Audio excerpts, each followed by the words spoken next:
Guys, magagawa tayong baked biko. Kaya, ayan, nagluluto tayo ng dahon ng saging. Pagsasapin natin. Ayan, guys, pinansapin natin sa ating baking pan yung dahon ng saging.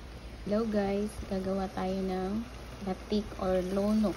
Lunok sa Bicol. Latik yata sa Tagalog. Ayan. Gata yan, yung purong gata siya. Yung unang piga, unang gata. Tapos nilagyan ko siya ng pandan. Ayan, dahon ng pandan. Ayan.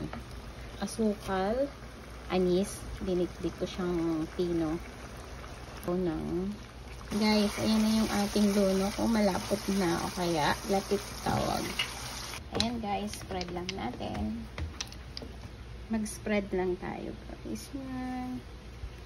Sa ibabaw. Ayan guys, gawa ng ating biko. At i-bake na lang natin siya ng 30 minutes. Ayan guys, luto na yung ating baked biko. Fresh from the oven. Kain tayo. Thank you for watching. Merienda time.